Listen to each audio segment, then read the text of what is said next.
ನಮಸ್ಕಾರ ಸ್ನೇಹಿತರೆ, ನಾನು ನಿಮ್ಮ ಸಂಧ್ಯಾ ವಿಪೆ.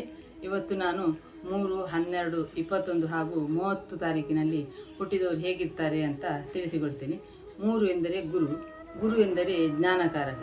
ಈ ದಿನಾಂಕಗಳಲ್ಲಿ ಹುಟ್ಟಿದವರು ಹೆಚ್ಚಾಗಿ ಬುದ್ಧಿವಂತರು, ಧರ್ಮಿಷ್ಠರು, ಜ್ಞಾನವಂತರು ಹಾಗೂ ಗುರುವಿನ ಸ್ಥಾನದಲ್ಲಿ ಇರುವಂತಹ ಉತ್ತಮ ಗುಣಗಳನ್ನು ಹೊಂದಿರ್ತಾರೆ. ಇವರು ಟೀಚರ್ಸ್, ಹೀಲರ್ಸ್ ಹಾಗೂ ಕೌನ್ಸಿಲರ್ಸ್ ಮತ್ತು ಸಮಾಜಮುಖಿ ಕೆಲಸಗಳಲ್ಲಿ ತಮ್ಮನ್ನು ತಾವು ತೊಡಗಿಸಿಕೊಂಡಿರುವಂತಹ ಉನ್ನತ ಸ್ಥಾನಗಳಲ್ಲಿ ಸಹ ಇರ್ತಾರೆ. ಮತ್ತು ಯಾವುದೇ ಕಚೇರಿ, ಆಫೀಸ್ ಮತ್ತು ಯಾವುದೇ ಸಂಘ ಸಂಸ್ಥೆಗಳಲ್ಲಿ ಸಹ ಹೆಚ್ಚಾಗಿ ನಾವು ಉನ್ನತ ಹುದ್ದೆಗಳಲ್ಲಿ ಇವರನ್ನು ನೋಡ್ತೇವೆ.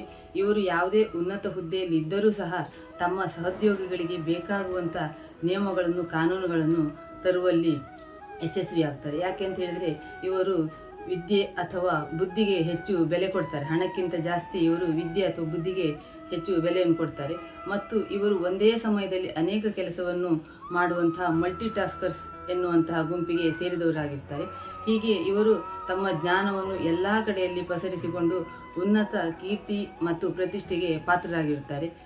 ಮತ್ತು ಇವರಲ್ಲಿ ಯಾವುದೇ ಕಷ್ಟದ ಸಂದರ್ಭದಲ್ಲಿ ಯಾವುದೇ ವ್ಯಕ್ತಿಗಳು ಬಂದು ಸಹಾಯ ಕೇಳಿದರೆ ಅವರಿಗೆ ಆ ಪರಿಸ್ಥಿತಿಯಿಂದ ಹೊರಗೆ ಬರುವಂತಹ ಉತ್ತಮ ಸಲಹೆ ಸೂಚನೆಗಳನ್ನು ನೀಡ್ತಾರೆ. ಇಂತಹ ಪ್ರಮುಖ ಗುಣಗಳನ್ನು ನೀವು 3 ತಾರೀಕಿನಲ್ಲಿ ಹುಟ್ಟಿದವರಲ್ಲಿ ನೋಡಬಹುದು. ಹಾಗೆಯೇ ಇಂತಹ ಹೆಚ್ಚು ಮುಂದಿನ ಸಂಖ್ಯೆಗಳ ಬಗ್ಗೆ ನೀವು ತಿಳಿದುಕೊಳ್ಳಬೇಕಂತಾದರೆ ನನ್ನ ಈ ಚಾನಲನ್ನು ಲೈಕ್, ಶೇರ್ ಹಾಗೂ ಸಬ್ಸ್ಕ್ರೈಬ್ ಮಾಡಿ. ಧನ್ಯವಾದಗಳು.